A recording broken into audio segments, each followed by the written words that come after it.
At Paris Baguette, delight in our summer berry trifle or the new strawberry pistachio fraisier cake. Grab one or both for your next summer gathering. Stop in today or order online at parisbaguette.com.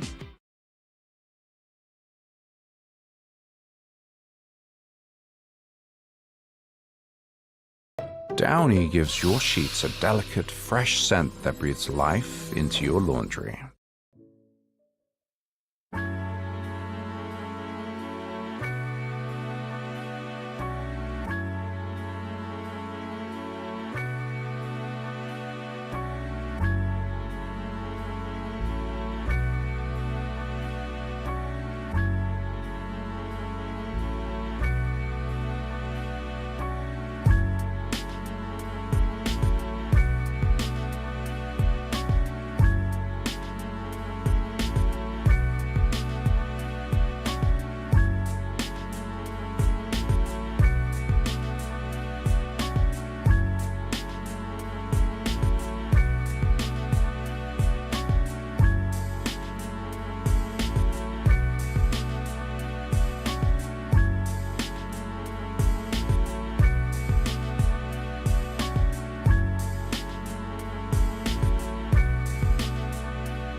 Hello, chat.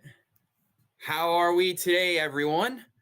It's another edition of the Robbie Basel Show. It's finally back, ladies and gentlemen. It's been a minute. I can tell you that. I'll admit this to everyone. I'll admit this right now. There is no way, if you are a fan of some certain teams, that today could be a bad day. Because the soccer club that your boy is a fan of just signed one of the best strikers in the world. That is why I'm like this. Welcome back to the Robbie Basel Show, everybody. Actually, you know what? We got to do it better. Hit the intro.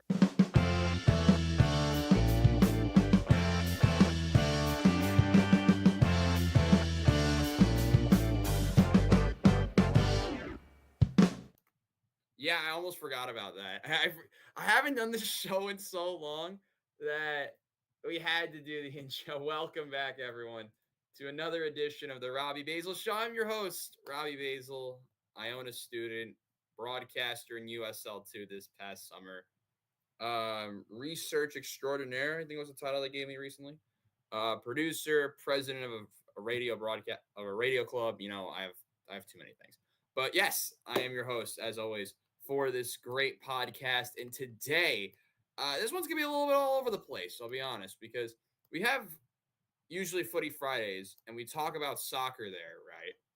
But there was just so much big soccer news, particularly about one player, that we're literally going to start off with that, and then we're just going to just bounce around a couple of sports today. I hope y'all are cool with that. Because, of course, this is the first Robbie Basel show, and I think over a month. So, yeah, let's get this started. Let's have some fun today. Let's go over the topics list. Also, hopefully we get to the end of the podcast today, because if you watched Friday's show, the internet went out. So hopefully that doesn't happen today. But what are we going over? Of course, we're going to be starting with Victor Gyökeres, who's going to Arsenal. Deal was confirmed per Fabrizio Romano today. We'll talk about the significance of the move ahead of Arsenal's one of the biggest seasons in Arsenal's history that they'll need to have in order to try and win the title this year. F1 is also back this week. I'm not wearing my Ferrari or McLaren stuff, but we'll go over actually some streams that are going to happen this weekend for the Formula One race from Belgium. We'll talk about what to watch out for. We'll preview more of the title fight in F1 with the two McLarens going head-to-head, what we can watch out for at Spa. MLB trade deadline is just a week and change away. What to watch out for. What players could we see be on the move? What could be a player that maybe I believe could be going be on the move that no one would really expect? There's a couple of that.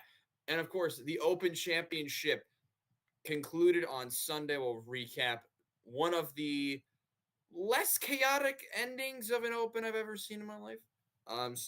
With Scotty Scheffler, who took the title home on Sunday, and then some final remarks, of course, as well. But we begin today with the absolute madness of Victor Gyökeres, and that is where we'll start with our breaking news segment of the day. Arsenal. Yes, this Arsenal have signed Victor Gyökeres. I don't really know how to say it still. I don't really know Swede very well. From Sporting, it was confirmed this morning, right when I woke up at 9 a.m. this morning. Per Fabrizio Romano, the Portuguese club accepted the last bid from Arsenal, which is 63.5 million. I believe that's euros or pounds. I really don't know. Plus 10 million in add-ons. And that was, of course, per the GOAT, Fabrizio Romano. Gyökeres will sign a 5-year contract. He only wanted Arsenal. This comes a day after. Apparently, Manchester United were in on him as well, which I don't believe at all because it's Manchester United. They literally have Matheus Cunha. They signed a couple other players, and they literally can't move Rasmus Højlund. So that would be kind of a pointless deal. But, yeah, Gyökeres coming to Arsenal. It's kind of hard to believe that Arsenal actually got the deal done. Because if for those who know, this deal has been in place, or it has been talked about for forever. It's how do I word this? The phase of signing Victor Jokic is it can be explained like this. It's like when you're trying to like ask out a girl, yeah. You start the talking phase, you know, you try to like give them the idea you're a nice guy, yeah. Like you're not a total prick.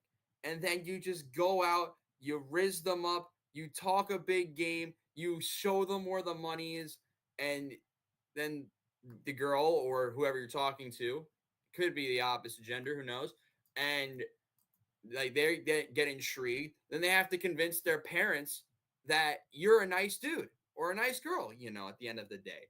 And but then the parents are like not convinced and they're like fighting you about it. But then eventually you convince them enough to where everything's good. That is how to explain that you explain this deal in a nutshell.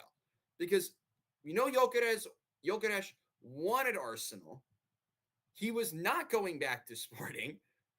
We knew that the deal would happen eventually. Arsenal are now in, I think, what, Singapore, Malaysia, some Southeast Asian country, to play AC Milan tomorrow, which pretty random, by the way. And you know, out of nowhere, I thought this deal was going to happen next week because of when where are they playing tomorrow? I don't even know. Awesome. Yeah, Arsenal play tomorrow, but it just came out of nowhere to me with this deal. Arsenal actually getting the deal done is extremely significant due to what else is going on in the Premier League. Because Liverpool signed Ekitike. They've been going crazy in the transfer window, signing Verts, Frimpong, the aforementioned Ekitike. They've done a lot, Liverpool, especially after losing Trent. They added a lot of great pieces. I probably missed someone. And Liverpool are going to be a god squad. Manchester City signed a bunch of players as well. But Arsenal are now throwing themselves in the conversation by saying, yes, we're going to make moves. We're going to sign Martin Zubimendi. We're going to go and get Victor Jokic for real. Like, we're going to sign a real number 9. It'll be Jokic and Kai Havertz. That's a great striker pair. And it will put Jokic hopefully in a spot where they don't need to rely on him every 5 minutes, because that's literally what Sporting were doing. But Arsenal are in a very weird spot now because they may have done all these moves, and there's like a very good chance they finish like third, like for real, like even fourth, because Chelsea have been making moves. Everyone's been doing stuff. This is one of the craziest transfer windows I've ever seen. And the fact that Arsenal were able to get Jokic eventually, it's good enough for me, especially with the Premier League just, I believe, 3 weeks away, 3 weeks or so away from kicking off. Preseason kicks off, as I mentioned, tomorrow. First match is tomorrow for Arsenal's preseason. It's been a roller coaster with Jokic. We thought at one point we were going to get him back in June. Then I thought at one point the deal was going to collapse. And now the deal is confirmed, per Fabrizio Romano. So hopefully soon we'll get the Jokic contract confirmed, and Arsenal will have their big name striker. The first time they've had a big name striker in Jesus Christ, I don't know how long. When was Giroud last year? Or like Aubameyang? I mean, they had Aubameyang, Lacazette. They love the French players. I'm surprised we didn't go for a French striker, honest to God. That we didn't go for a French striker. But yeah, Arsenal getting the deal done pretty much for Victor Jokic. 5-year contract. You see how much it was for down below. And my God, it is a great day to be an Arsenal fan. That's why I'm wearing the kit. Arsenal, you're making my dreams come true with signing actual players. How can they do if by actually winning the Prem or doing something? I don't know. I'll take a trophy this year, honest to God, because Tottenham won something last year. Speaking of Tottenham, they've done a lot of moves too, and they're like, what? Where are they? Were they last year? 17th, and they still made a lot of moves. So good for Tottenham too. I mean, why the hell not? But yeah, the Premier League transfer window has been utter madness. I mean, United signed Embuemo. They've signed Mateus Cunha. That's about it. Chelsea have signed like 1 million players. Arsenal. Let's look at Arsenal's transfer window now. Just to a reference of how crazy this transfer window is from Arsenal. Arsenal last year, I believe, signed 2 or 3 players. But now, how many players did they sign? Arsenal transfer window. All right, so signings. We didn't. Did we get Jean Garcia? I don't remember. I mean, we got Kepa. I know that. All right, Arsenal. Yeah, you say it's close. It's gonna happen. They agreed on the deal. If Fabrizio commented on it, it's gonna happen. So done deal. So let's look at Arsenal's done deal so far. So we signed Zubamendi, Christian Yogard, and Kepa. I thought there was another one. Mosquera. Yeah, we signed Mosquera. We signed Jokeres. Oh, it's gonna happen. There's not more news. There wasn't more players. I'm forgetting something then. But then again, Arsenal didn't really need a lot other than a striker. So, but yeah, this news article says it well. Fabrizio Romano just said what every Arsenal fan wants to hear. Facts. That was when I saw that when I woke up this morning in my bed, I'm like, oh my God, it actually happened. And I couldn't believe my eyes for a good like hour. I was just playing like every happy song I could think of because Jokeres is coming to Arsenal. But like I said, what does that mean for the Premier League? Mikel Arteta actually pointed it out well. There's a bunch of teams that can win the Prem this year. It's not a one-team race to the end. I believe there's four. There's four teams right now that I would consider as Premier League contenders. You have Arsenal, you have Chelsea, Manchester City, and Liverpool. And then you have your second and third tier, and so on and so forth. Arsenal, of course, are in that first tier with Chelsea, City, and Liverpool. And it's going to be a battle of those four to the end. And the reason I'm throwing Chelsea in it, and even though I'm still not like 100% sold on them, is because they won the Club World Cup and they deserve to be in the conversation. They're a big club. They do this, that, and the other, and they deserve to be there. Arsenal have been second for, I believe, the last 3 seasons, and they've been a player or two or one less injury or two away from actually being a title contender. Last year we saw how bad they could be, and they could still finish second in a down year for the Premier League as a whole because Liverpool ran through everybody. You have Liverpool, who were defending champions, and you have Manchester City, who won 4 in a row before that, though who knows about the charges with them at this point. The 115 charges might erase, just like I'm not going to bring up that line. But you guys know what I mean by that.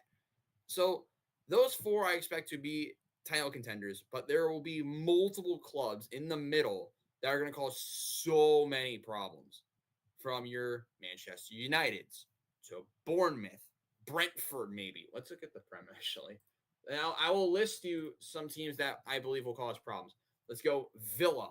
Brighton are always problematic, especially the young manager, even though they just sold João Pedro. Fulham, United, Newcastle, Nottingham Forest, who we're talking about next. Palace, maybe. There's so many teams that could cause problems in the middle, and that's why I think this is going to be one of the most interesting Premier League seasons in the last 5 to 10 years. But let's quickly talk about Nottingham Forest, because this was a topic that we're supposed to talk about at the end of the show on Friday, but obviously the Wi-Fi cut out and we didn't get to finish. What's going on? So Nottingham Forest are essentially Nottingham Forest to Crystal Palace's spot in the Europa League. It's a bunch of nonsense. Nottingham's owner. Hold on. Let's pull up some articles about this. Nottingham Forest owner, Crystal Palace. Let me make sure I have all my things in front of me. So, yeah. So by the way, Crystal Palace, owned by a guy named Steve Parish. They've actually sold some of the clubs to make sure they can actually play in UEFA, in the Europa League or whatever. And they submitted an appeal after they got demoted because of Nottingham Forest's incompetence. But Palace, who were punished for breaching multi-club ownership rules earlier this month, have lodged their appeal against UEFA, Lyon, and Nottingham Forest. Now, for reference, Lyon we talked about in a previous episode, or something, where they got demoted due to financial irregularities, and now they're good. The decision stems from Eagle Football Holdings owner John Textor's involvement in Crystal Palace and Lyon, who both qualified for the Europa League last season. Lyon obviously almost got relegated, and then a bunch of nonsense happened, and now they're good. In the statement, Cass said, The appeal filed yesterday seeks to annul the decision by the UEFA Club Financial Control Body, which found Crystal Palace and Olympique Lyon non-compliant with multi-club ownership regulations and placed Crystal Palace in the UEFA Europa Conference League. Now, for reference, isn't Man City like partial owners with Girona, or like they are owned by the same group? So that doesn't make any sense. I know I'm like an idiot with this type of stuff, but like, correct me if I'm wrong. But like, isn't that like how it works? Like, I don't know. I'm lost with this, man. Honest to God. But yeah, Nottingham Forest have not screw Nottingham Forest. Honest to God. And then this came out from the Mirror. Crystal Palace chief blames Nottingham Forest for UEFA decision as bitter row heats up. Steve Parish, who's the chairman of Palace, claimed that Nottingham Forest are partly to blame for the demise, as he claimed that if there wasn't somebody that wanted to get in, there wouldn't be a problem. The Eagles are reeling from the decision brought down by FIFA to deny them a chance to play in the Europa League, despite them winning the FA Cup, obviously. Forest have profited because they jump into the Conference League when they didn't deserve it. Now, Forest owner Evangelos Marinakis also owns Olympiacos, if you didn't know about that already. But he placed his shares into a blind trust to comply with the rules, which, by the way, is that not collusion? Like, for real? Like, this is even more shady. Like, Man City stuff was shady enough. This is outrageous. Like, screw Nottingham. I hope Arsenal beat them 17-0. Some New York Jets scoreline, you know what I'm saying? But yeah, the whole thing's a mess. Nottingham and Crystal Palace. We'll still eventually find out who's going to be in the Europa and then in Europa Conference League fairly soon. Though I think it will stay as what it currently is. Over to one of our actual topics again. We are going to now go from the pitch to the racetrack, and Formula One is our next topic today. Now, this was actually supposed to be our first topic, but Victor Joker has happened. F1 returns this weekend. Yes, we are going to Belgium at Spa-Francorchamps. Spa-Francorchamps? Or Francorchamps? I don't know how to say it. But I'm American, so allegedly I don't know how to say anything. But what was I talking about in the beginning? Like, what streams are we going to be doing for Belgium? The one thing I can confirm is that we're doing the Sunday race. Everything else will get confirmed on Thursday or on my Instagram on Friday morning. On Saturday morning. Because I could be doing the sprint, which I didn't know there was a sprint till literally yesterday. I know, I prepare for this stuff. But I do have graphics ready for it. We literally tested them last night and they were miraculous. But we do have timing sheets that will be on like this side over here. To make it easier for you to understand what's going on so I don't have to manually do anything. I know I'm lazy, but game's the game, you know what I'm saying? But yeah, we're definitely going to do the race for this week for sure. And then I'll likely do qualifying and then maybe the sprint race. I know I won't be able to do sprint quali, and of course we don't do practice because I'm going to be out for the day. Which, speaking of shows, Footy Fridays is now on Thursday this week. Yes, I know. A show that has literally the title of it on a Friday will happen on a Thursday. It will be Thursday night. Time to be confirmed. But F1 returns. We have the streams. The streams will start 15 to 20 minutes before the actual event begins, if I'm actually doing them. So, like, the race, for example, is 9 a.m. on Sunday. Honest to God, I'll probably start it at like the stream will go up at 8:30. I'll start talking at 8:40 because why the hell not? But we'll have graphics, but we should have everything ready. There's a good chance everything breaks, but who cares? Because it's Formula One and it's back in Belgium. 44 laps around the longest track of the year. But yeah, it's gonna be complete chaos. I cannot wait to talk Formula One all day with you guys, all weekend long. But let's talk about the race and what's going on this week. The big story, obviously, we're coming off of Silverstone, which was, by the way, incredible race. And we all know it was an incredible race. But, you know, where we are in the calendar, if we look at right now, what the standings are heading into Belgium. Why can't I look at this? Yeah, this is the technical difficulties of my phone. By the way, while we're doing this, make sure to hit the like and subscribe button. That'll be really appreciated. But let's look at our championship while you guys are hitting the subscribe button. And it's Oscar Piastri, of course, on top. Then we have Lando Norris, Max, Russell, Leclerc, your top 5. Constructors, you have McLaren, Ferrari, Mercedes, Red Bull, and Williams. The surprise, Williams up there in P3 and P5, excuse me. Then, of course, Sauber because of Nico Hulkenberg a couple weeks ago. And then RB, Aston Martin, Haas, and Alpine. I really overhyped Alpine in that prediction video. I had Sauber getting like 2 points all season. They have 41. Jesus Christ. But not the point. By the way, Ferrari are in second, and they're ahead of a team that has a win, and they don't have a win. Ferrari does not have a win this season. Can they change their luck in Belgium? Who knows? But yeah, McLaren are going to win the constructors. We know that. But the real question will be between the drivers of Piastri and Norris. And from what we've heard recently, there's no expectation that, McLaren, the team, will say this driver has to win over this one. There will be no team orders in terms of the drivers, which I think is awesome. We're going to have total chaos. There's a good chance if they start 1 and 2 in Belgium that they take out each other, and that would be amazing. Because if you think about it, we haven't had 2 teammates fight like this for a championship in a car like this. I don't know if you count Bottas Hamilton, but if you want to go back even more, you have Nico Rosberg and Lewis back in like 2016 and around that time period when Lewis fell to Nico and then Nico retired because he's smart. Like something like that. We haven't seen a fight between teammates like that since Nico and Lewis. It could turn into that. And that would be insane because we knew this year was going to be nuts. And McLaren have dominated all season. Max and George have got their fair share of wins. But you literally have an 18-year-old in 7th in the championship. That doesn't make sense.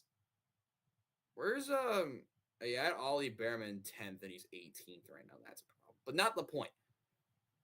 This championship is wild. And that is one thing that you'll have to look at is you have 2 guys. Say Piastri doesn't win, finish like 4th, and Lando wins. Lando takes the lead of the championship. There's a chance Lando takes the lead of the championship this weekend.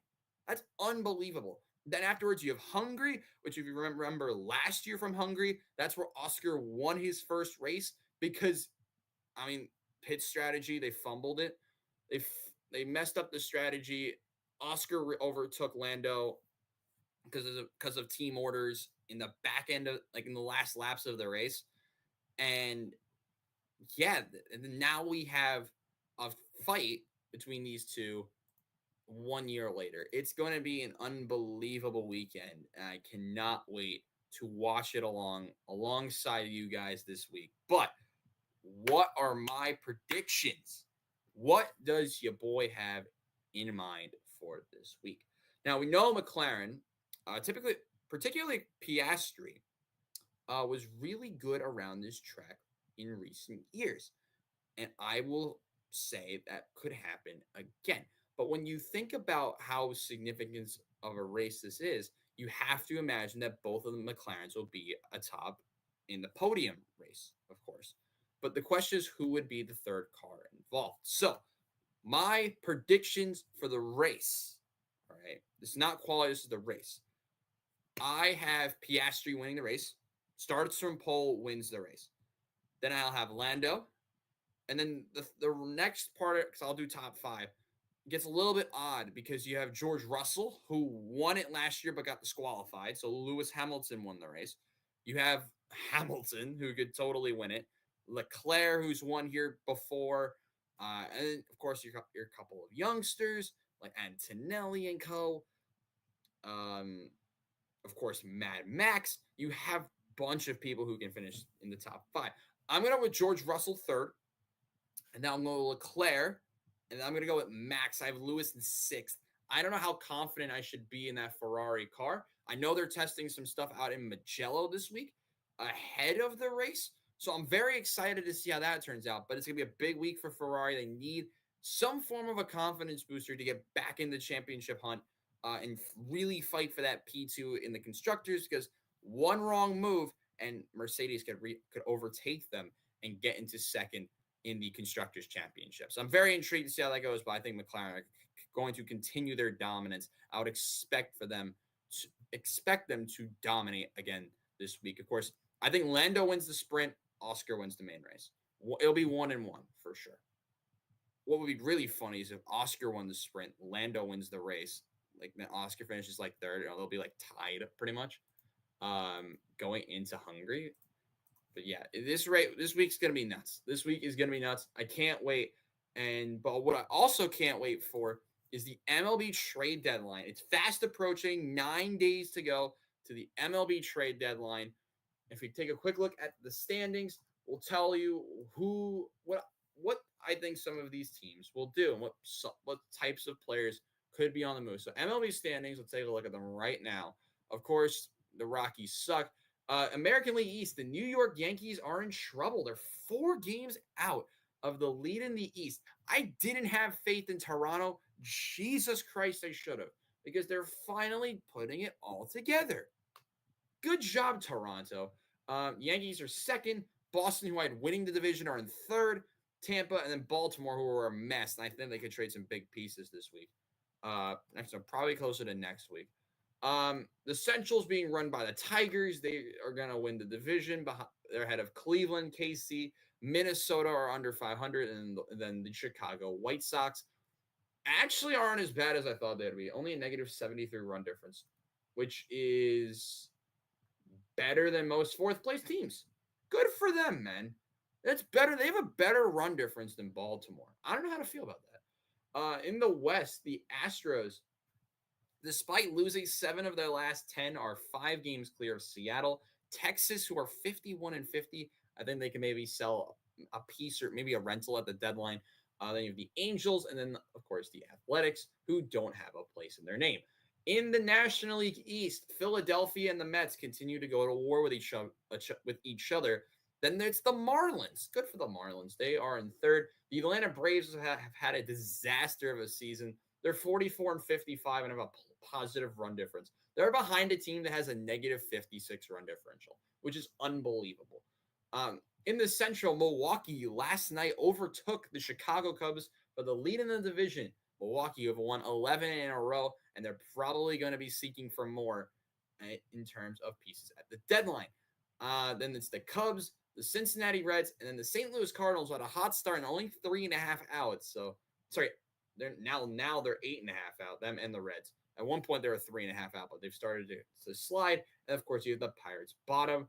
In the West, the Dodgers continue to reign supreme, followed by the Padres, San Francisco Giants, and the Arizona Diamondbacks, with, of course, the Rockies being the worst team of all time. Negative 257 run difference.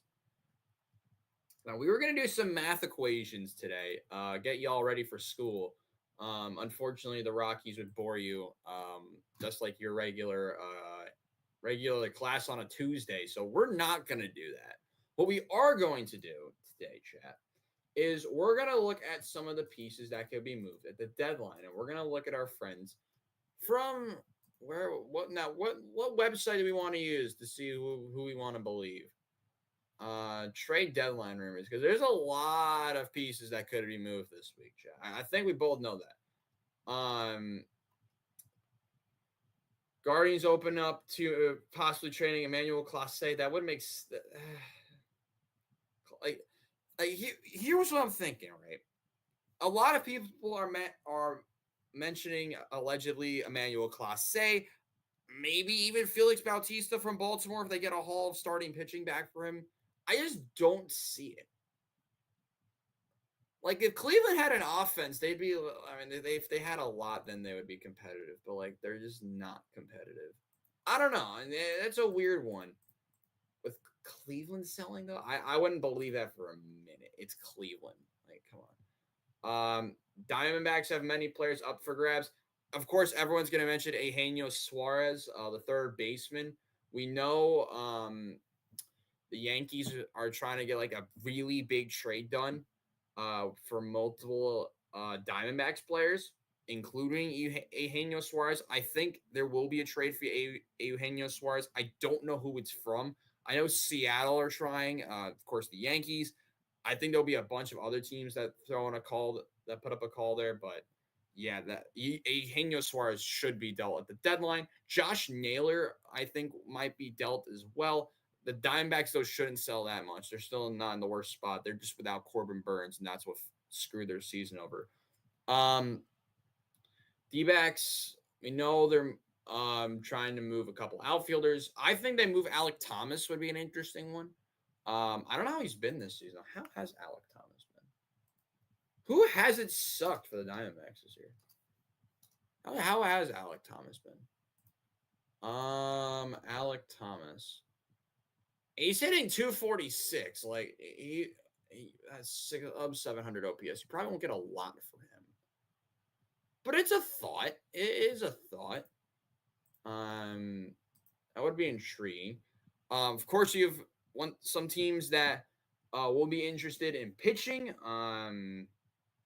Obviously, Philadelphia, they don't have a bullpen. The Yankees need help every time with starting pitching. I think a starting pitcher that could work for them would be Edward Cabrera from the Marlins. I think that'd be a good deal for them. Just get a back end of the rotation guy like Edward Cabrera. Even though they need a star pitcher, Cabrera, who's a really good fastball and which is more of a sinker, I really like him. He's also under contract like forever, so that'd be an interesting piece to go for. Chris Sale can't move because he's hurt. Rich Hill is pitching. Didn't Rich Hill like start yesterday or something? The brother went from pitching for the Long Island Ducks this year to pitching in the National League. Actually, he plays for the Royals or something now, right? I don't know, but like rumors. So one other piece I heard a lot about was Adley Rutschman, which I don't believe. I don't think the A's are trading Mason Miller. Yeah, the Diamondbacks are screwed. They are going to be forced into a move, but yeah, they're going to be forced into a lot. I feel terrible for them because they could be like trading half of their star players. But the biggest piece that I think that could move, I just don't know. Mason Miller was one that someone texted me yesterday, but they're going to have to like, I think the one piece that would be really interesting that got traded was, I think the Mets are going to have to trade an infielder for something. Like, to bolster their roster in other spots. So, Will Salmon from The Athletic mentioned that players like, I don't think Mark Vientos or Luis Angel Acuna would be one. I think one that will definitely be up for grabs is Brett Beatty. To maybe add something to the bullpen or some starting pitching, because the Mets starting pitching staff, I believe, is all in the hospital. Game's the game at the end of the day, you know what I'm saying? But yeah, that would be an interesting one. I mean, the Mets trading like not Mark Vientos. It's trading like, I don't know, someone for Emmanuel Clase. That'd be kind of ridiculous. I mean, we're getting to a lot of what we're like wait and see type of moves. But honestly, one thing I think that could get moved is Felix Bautista from Baltimore. That would be intriguing. I know the Dodgers need bullpen help. Half their teams in the infirmary as well. That would be an intriguing one. I know they traded for Alexis Diaz when he was falling off the cliff with the Reds. But seeing a move like trying to get a guy like a Felix Bautista, he looks good. He's solid. It's the Dodgers. They're going to piss you off eventually. They've been sliding. How bad have they been? I mean, they won last night, but they've lost 7 of 10. Could that be an opportunity? I don't know. Felix Bautista, though, would be intriguing. But yeah, I think a team that will have to sell as well as the Cardinals. Obviously, they won't trade Nolan Arenado because no one wants the contract. But they do have some pitchers, I believe, that have been pretty good. Also, Wilson Contreras leading their team in home runs makes me uncomfortable. I don't know why. Pitching-wise, Miles Michaelis has fallen off a cliff. The brother is screwed. I mean, listen, if someone does a haul for Sonny Gray, I think the Cardinals would take that. They probably won't trade Liberatore, but yeah, someone like a Steven Matz or a Sonny Gray could maybe get dealt from the Cardinals. They'll just have to get a big enough deal. Obvious seller, I mean, maybe Texas. What's the deal with Adolis Garcia? What if he gets dealt? How do we feel about that one? 13 home runs, 56 RBIs, OPS sub 700. He's struggling this year. I mean, he's inconsistent. Well, how do we feel? How do we feel, chat? How do we feel about Adolis Garcia maybe getting traded? That'll be my wild card pick. Would be Adolis Garcia getting traded, honestly, because I just don't see Texas doing it. I don't think they got the balls to do it, but yeah.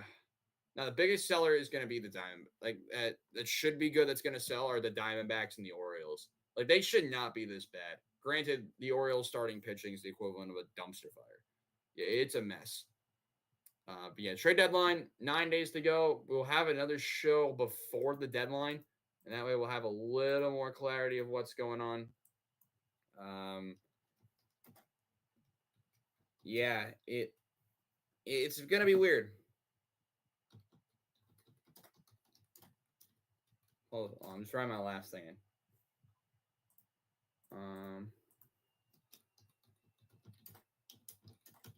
I'm writing my last headline in.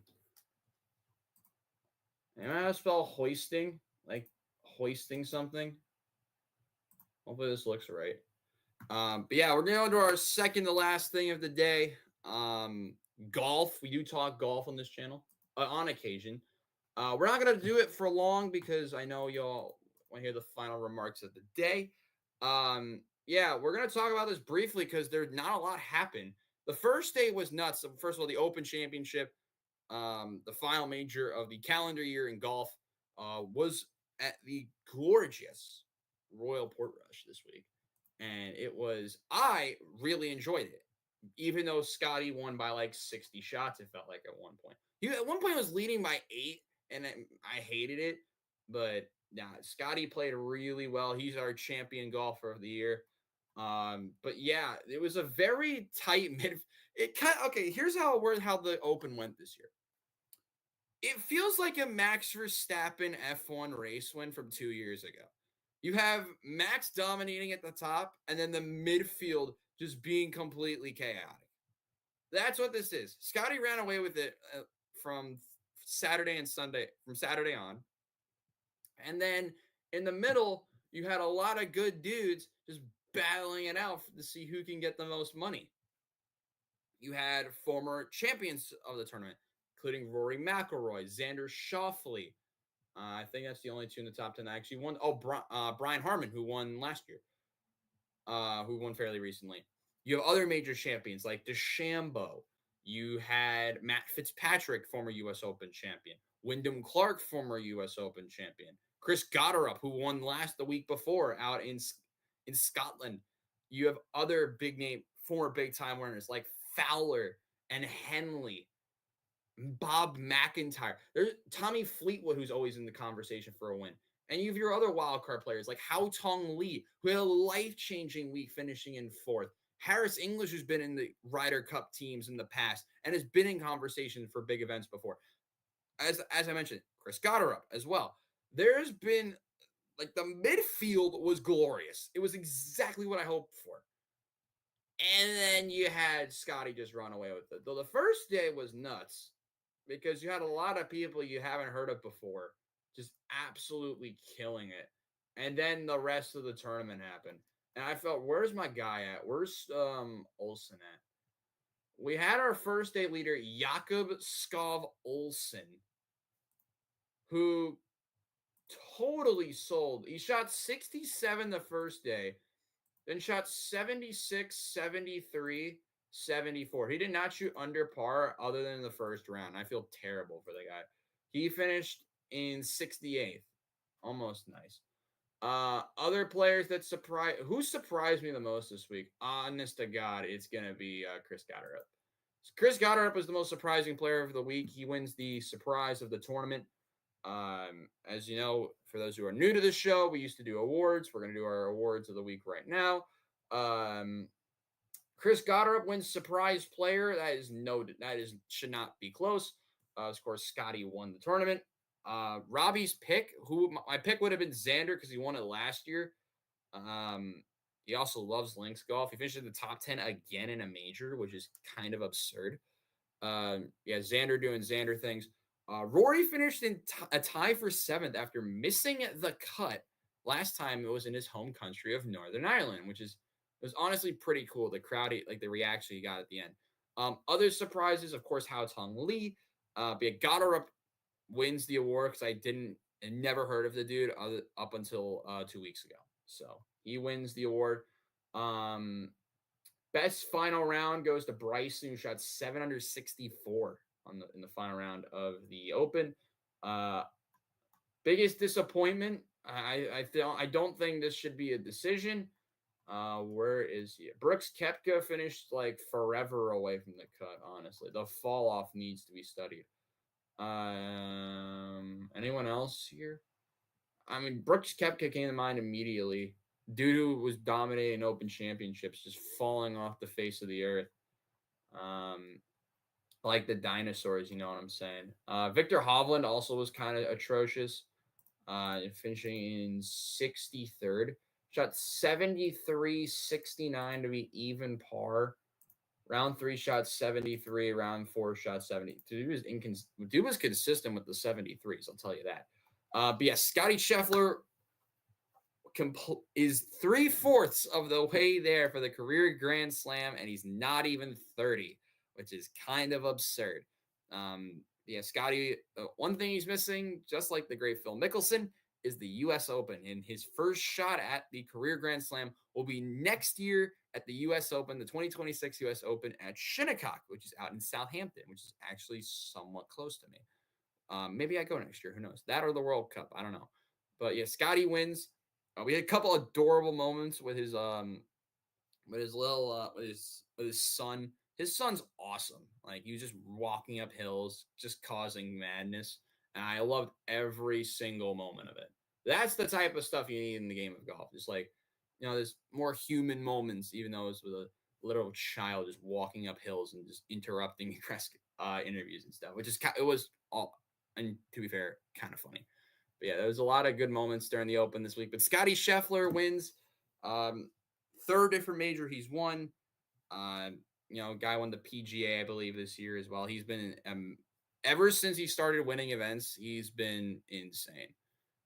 And you knew a couple years ago when he was starting to come on the scene, he was playing those smaller championships, the smaller tournaments that on the PGA Tour that you'd be like, oh yeah, this guy could be good.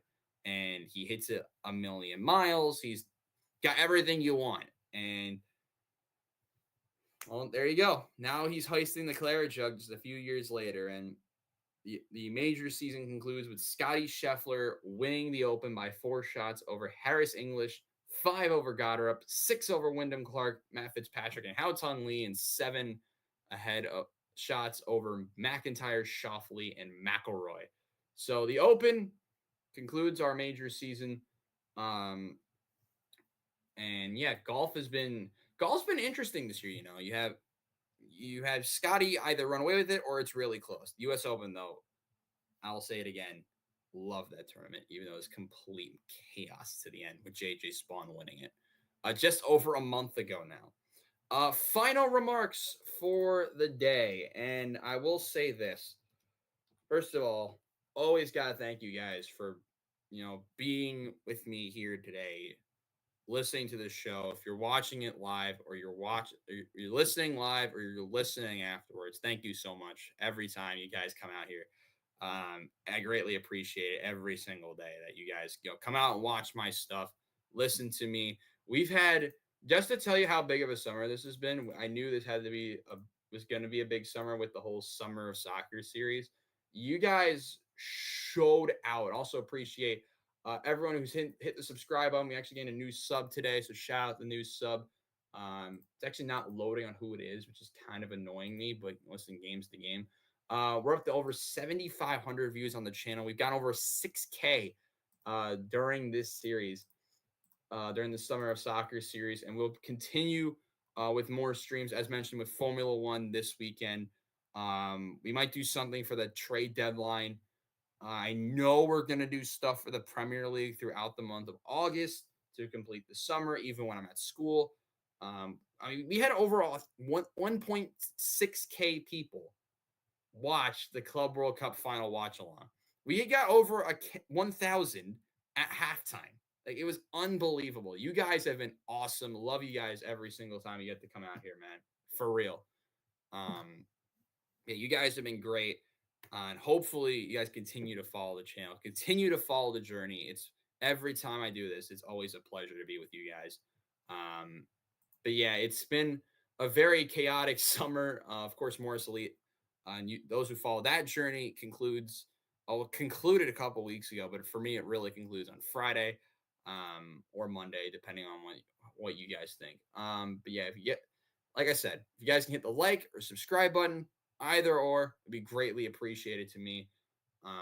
But yeah, the one final thing I want to mention is, well, obviously, usually when we don't do this live, well, sometimes what we used to do is, we have, something on my Instagram story, and we go over questions of the day. So if any of y'all have a question of the day for me, write it in chat. If there isn't, we'll just look at some weird headlines. Jimmy Graham retired.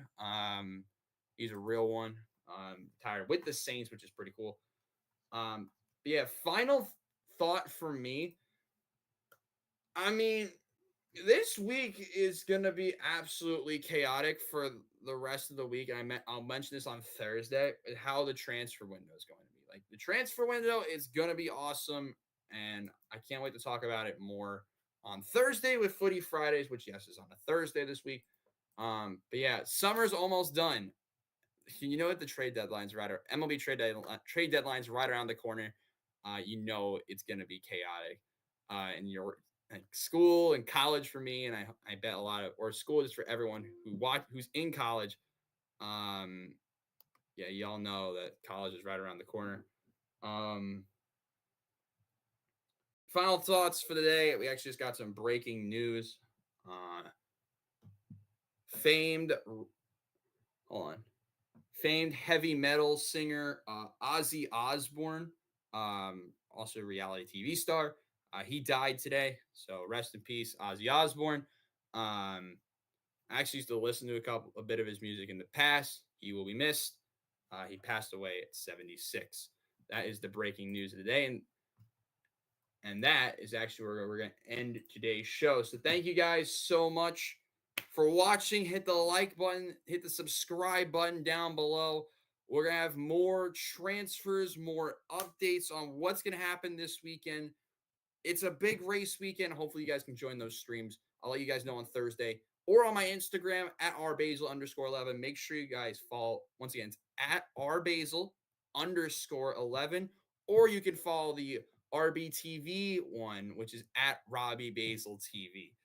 Both handles are in the description. If you guys want to take a look down there, maybe drop a follow. That would be greatly appreciated, as well as hitting the subscribe button. I'm Robbie Basel, saying thank you guys so much for watching the stream today. Hope you guys enjoy the rest of your Tuesday, and I'll see you guys next time. Goodbye, everyone.